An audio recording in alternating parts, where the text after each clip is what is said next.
Alright boys, it's that time. World Series of Poker main event. I'm going to register now, which is day 1C. I would play day 1D, but there's an 8 game, basically the same day as 2 ABC. So it means if I bust the main, either day 1 or day 2, it means I can likely late reg the 1500 8 game, which I really want to play because I'm really enjoying mixed games. So yeah, going to go and register day 1C. Always skip the first level, which starts at 12. So it is now 2 o'clock. So I'll skip the first level so we get in for level 2. And yeah, hopefully we'll get a soft table. We got a really soft table last year, bar having Isildur on my right. No real spots on day 1 until the very end of it where I doubled with the set. So hopefully we'll get a soft table. And yeah, this is always the time of year where I feel the most grateful for what I get to do, for the life that I lead and stuff like that. It's amazing. Just buying into a $10,000 tournament and just knowing that, you know, it is the World Series of Poker main event. It doesn't get bigger than this. It doesn't get better than this.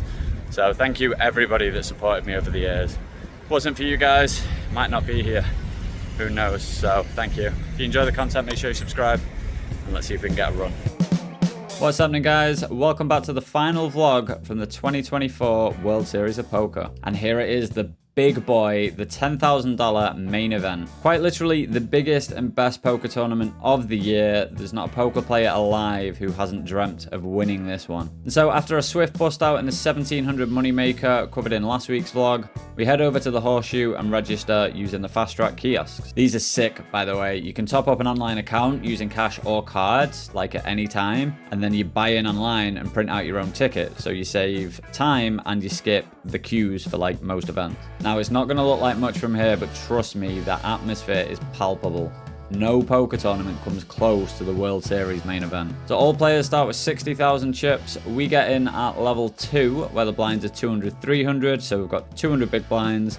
And we have a familiar face at our table. So I actually didn't notice at first. I end up taking this seat here, so it was kind of difficult to see him from where I was. But we end up at the same table as the legend that is Daniel Negreanu. He was actually surprisingly quiet at first as well. I think he definitely lost a few pots before I got there because he was a little shorter. But he piped up to his usual loud, eccentric self soon enough. Now, you aren't actually allowed to record hands in WSOP events, although we do know some people who think they're above it all and do it anyway. But my plan for the vlog was obviously to have some hand reviews and break them down and add like voiceover like this at a later date. But honestly, I played so few interesting hands, it wasn't really worth it. But the only interesting hand I even posted on my Instagram stories, which is where I was like updating live, was a hand that I wasn't even involved in. It was a hand between D-Negs and some other dude, which he actually covered in his vlog. Speaking of which, I did actually manage to make a little cameo in D-Negs vlogs, so shout out to everyone who noticed it and messaged me. But yeah, to cut a long and honestly relatively boring story short, I managed to bag up at the end of the day. Unfortunately with less chips than I started with, a total of 40,000 from a 60k starting stack. Alright chaps, I've made day 2 of the World Series of Poker main event. I don't have as many chips as I'd like, so starting stack was 60,000, I have 40,000. I just couldn't get much going on the second table I was on. I just kept having ace-king, I peeled 3 bets and bricked. I was against kings once, I was almost definitely against aces once. Yeah, just a pretty shitty day, couldn't really get any value hands. And on a table where you need to hit value hands. 40k in the bag, blinds are going to be 400, 800, so 50 big blinds, which is plenty. Restart is on Sunday. It is Friday today, so I get a day off tomorrow, which is much needed because I've been grinding my ass off. And honestly, I've been fucking loving it. Next year, I want to do a lot of things different, which I'll talk in a different video. But yeah, we'll see how this goes. So 50 big, so day off tomorrow, no poker at all. Definitely just going to have a day off. Might try and make some content or some shit, I don't know. Yeah, then back Sunday, and hopefully we can spin it up. But a bag is a bag. I'm pretty sure Espen Jorstad came back to just 17k in chips for day 2, the year that he won it. So anything is possible. And I stuck by my word. I took a much needed day off, which I think was like my 3rd of the trip. So I met up with a friend I knew from the UK live poker scene who needed dollars, which I had a surplus of for a fucking change. So we had a couple of beers before going home at a reasonable hour to get a good night's rest. What's happening, guys? WSOP main event day 2. Unfortunately, I am knackered. Slept so badly last night. Woke up super early. And this little shit of a dog yapping. from one of the neighbours and couldn't get back to sleep. So this is the most tired I've been all trip, the worst night's sleep I had. And of all days, this is the worst day. Obviously, main event day 2, and which is going to be one of the sort of bigger days that you play, if you like, unless obviously you go super deep, because this one is where you can make chips. And obviously normally day 3 I think you get into the money. I bust last year in the last level of day 2. So today is going to be a long day regardless. I'm going to just get absolutely juiced up on coffee and hopefully we'll be all right. In terms of table draw, it could be worse, but it could be a lot better. So yeah, hopefully we can get something going today. Couldn't get shit going in day 1, just had the second best hand most of the time, just kept running ace king into kings plus. Not much I could have done, I don't think. I think I played well on the first day. I'm just going to make sure today that I take my time with decisions, given that I'm so tired, and just make sure that I'm comfortable with what decision I make. So yeah, let's see what we can do, boys. One fucking time.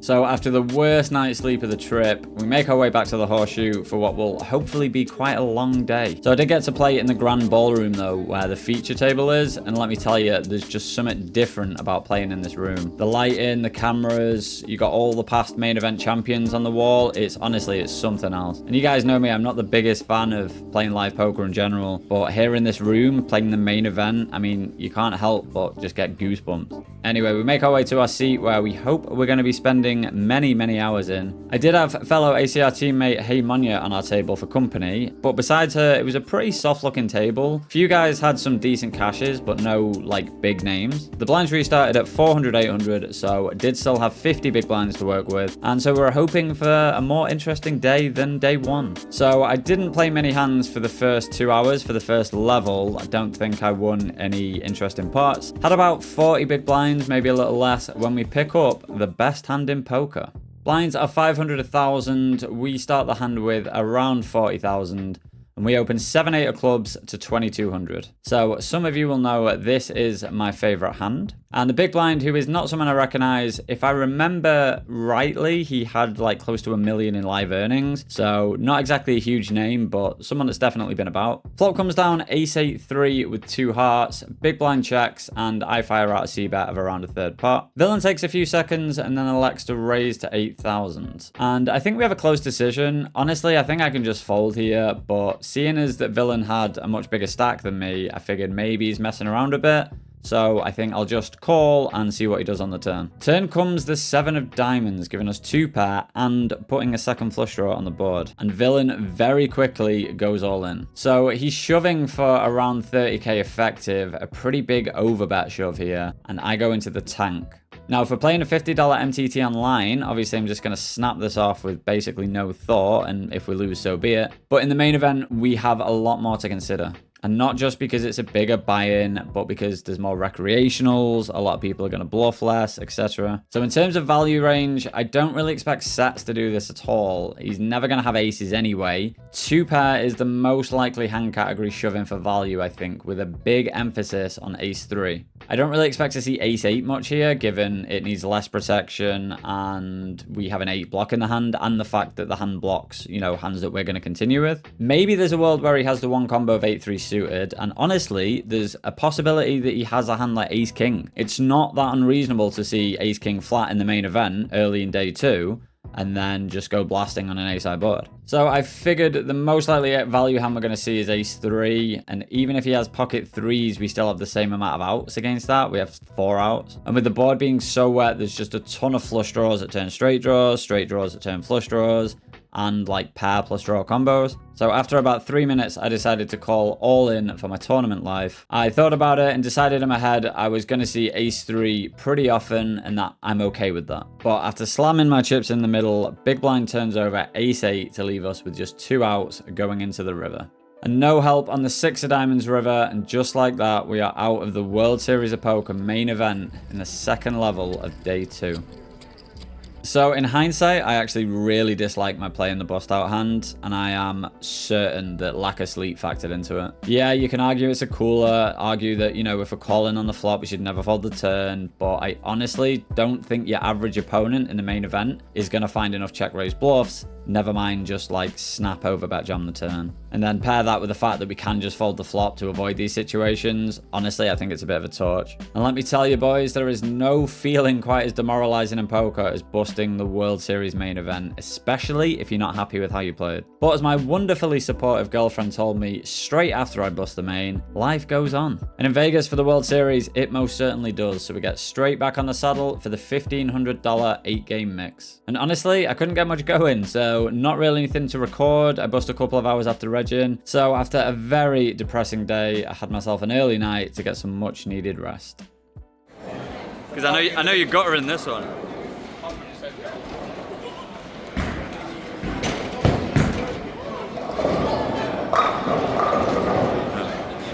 Well, this isn't going in the video. I just didn't fancy any more grinding, so I met up with your boy Easty for some much needed R&R. His girlfriend April decided to join as obviously a blatant third wheel, and we headed to the Orleans again just off the strip for some bowling and a couple of beers. We had a warm-up game which Nick won, but you know, obviously it's a warm-up game so it doesn't count. And then the main game I absolutely destroyed them both. Right, so that's me on the bottom, 142. And Nick got 111. Which is a higher number? I couldn't give a shit. I won the first game. I was Yeah, expecting to have no wins, nothing ever. Which was pretty hungry work, so we went and got some food at this really nice Korean barbecue place near Planet Hollywood. In any case, it was nice to finally just chill. So this was my third week in Vegas, and other than watching the football and I went for a quick beer with Cooking It, one of the Twitch mods, I barely took any time for myself or did like any socializing. But that doesn't mean the grind was over, so I decided to max late reg the 1K PLO mystery bounty bracelet event at the World Series. Alright guys, so it's, what day is it? It's Tuesday. I've got less than a week left now. I've just played the 1K Mystery Bounty PLO and busted it in a really annoying fashion. Where I busted the biggest nit ever, lost a big pot to him where he had the nuts on the tin. Literally, the guy would only bet the nuts. The guy folded King, King, Queen, 10, double suited to a 3-bet blind on blind with the King high flush draw, which is just obscene. When he's deep enough to peel, even if the guy only ever has aces, it's absolutely obscene. So I bust in a pretty annoying way where I was super short, but I think when you cash, you cash before you make day 2. So I could have tanked into the money, I came 20 off the money, could have tanked into the money, and then I can fire day 1B tomorrow with that cash. It'd be a $1,300 min cash, so I'd be paying again, I'd be buying in regardless the next day. So I'd make $300, which I probably should have done, but whatever. And I was so tilted when I bust. I'm at a Brewdog bar now, which is a really nice rooftop bar, really nice views.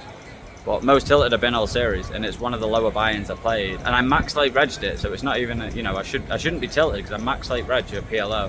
I think I'm just burnt out. I think I'm just done for the fucking series. I've been here a month. I was originally going to play the 5K No Limit Hold'em today as well, and I just fucked that off entirely.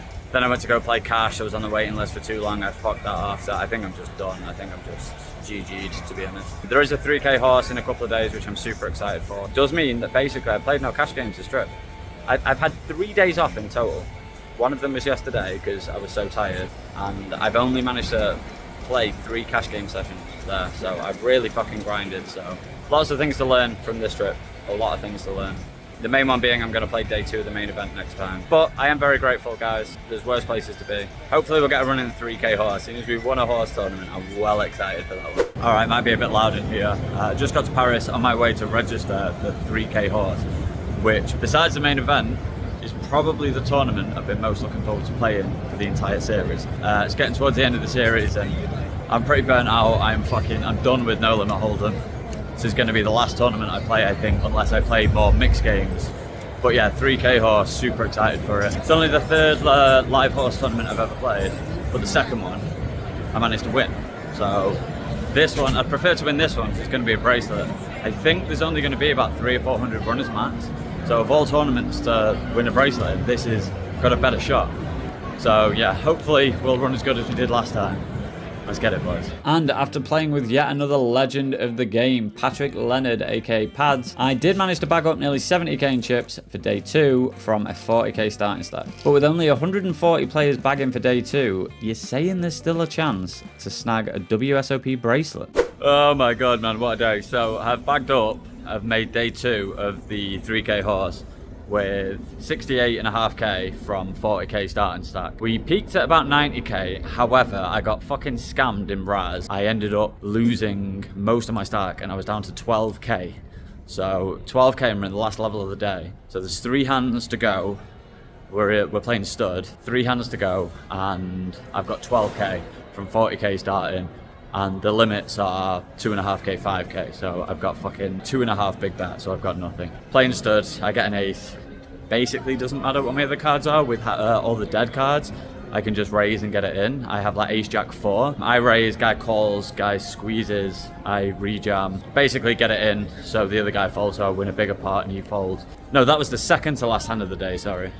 And then the last hand of the day, I get an ace in stud, and I have ace, ace, jack. I bet 4th and 5th street, I check call 6th street, and then I ping an ace on the river to check raise 7th street to beat 2 pair. But that was literally, he made it, he bet 6k, I raised to 12, and I had 1,000 behind. So ended up bagging up with 68k when literally 3 hands before I had 12k. So like 5x my stack. So even though I peaked at like nearly 100k, feels like such a fucking win, man, because I really didn't want to come back with like 12k. And I was like, please just give me a spot, like, 'cause I can't punt it, obviously. And so yeah, day 2 was 68k. I think average is probably, there's still a shitload of the field left, but really enjoy the horse tournament, so really happy to bag. So see if we can spin it up tomorrow. Last chance at a bracelet, boys. There's only like 160 people left, so I think like 350 entries, about half the field. One time. Right, GG's. I just bossed the last tournament of the trip, which was the 3k H.O.R.S.E. And Jesus Christ, am I done with Vegas? I can't wait to get fucking home, man. So, really shitty ending to a pretty reasonable trip overall. I broke the last 20k in buy-ins when you account for the main event as well. I think I played okay, lost a pretty grim one instead. Is what it is, but man, the heat's insane as well. I just want to go home, man. Fuck this. Also, one thing that really tilts me about Vegas, the way people walk, right? First of all, how fucking slow everybody walks. It's genuinely like it's in slow motion. I can't move, I've only got little legs. I can't just walk at a normal pace. Like I have to, it's like I'm walking in slow motion and it's everywhere and they all just veer. Just fucking walk diagonally.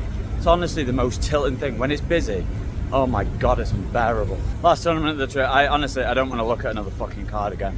I'm very grateful that I get the opportunities, but Jesus Christ, so burnt out. And just like a really shitty last week. But it is what it is. I've not tallied the numbers yet. I don't know if we're in profit. Pretty sure we'll be up, but considering we cashed for 60k, something like that, we're really not up that much. But a win's a win. It's one of the first times I've actually made money in Vegas, so it makes a fucking change. So yeah, I am leaving in 2 days, but I don't think I'm gonna play today or tomorrow cash games because I honestly don't want to look at another card again. So I think I'm gonna go to Fremont Street, which is like Old Town. Gonna go with the boys Stokes, have a couple of beers, round out the trip, and then tomorrow I'll just sort all my shit out. Might be a little bit hungover, can be. Mate, honestly, people just walk right in front of you. I'm there looking into a camera, and I still have better situational awareness than anybody else in the whole of fucking Vegas. Honestly, wild. So yeah, I can spend the day chilling tomorrow, and then flight on Sunday. Hopefully I'll have time just before it to watch the England game, but I'll have to watch it in the airport, so hopefully within that. Just showing you how long, this has probably come out months afterwards, we'll see. But guys, thanks for the support. We'll do the cash games and the results in another video. And yeah, GG's Las Vegas. So there it is, guys. GG's for the World Series of Poker in Las Vegas for 2024. Very solid trip overall, 30k profit, and happy for the most part about how I played and how I spent the series. But I did mention making some changes for next year. So aside from registering day 2 of the main, which I already said, I think my plan for the rest of this year is going to be to improve at mixed games and play a full schedule in 2025. So that means likely going for the entire series and playing all the championship events as well. So there's like the 10k stud, 10k horse, 10k Raz, and go bracelet hunting. See if I can win myself a World Series of Poker bracelet. So yeah, next year you can definitely look out for me selling a ton of action for the series and hopefully getting some huge scores. So it'll be a hell of a grind though. So I want to make sure that I eat well. I want to make sure that I have a gym nearby wherever I stay. So this trip, I was eating quite well at the start and I was going to the gym pretty often at the start of the trip. But because my Airbnb was really far away from the gym, far away from the strip, I got pretty lazy with it quite quickly. I also think I need to make more time for just actually chilling and not playing a tournament just for the sake of it but because I feel as though I should, and it's a high EV tournament. In terms of content next year, I promise, guys, there's going to be more regular content. I will, without a doubt, make sure I've got somebody recording content of me at the tables, as well as having an editor available to be able to release videos as they happen, kind of thing. Maybe if there's enough content, do daily vlogs, kind of like DNEGs. They've proved pretty popular. And especially if I'm playing that many games, there's going to be more content to put out there. But I hope you've all enjoyed this year's vlogs, guys. Please do give the vid a thumbs up if you did. And let me know what kind of content you want to see going forward. And of course, guys, make sure you subscribe so you don't miss the live cash game vlogs that'll be coming in the near future. And I will see you guys in the next one.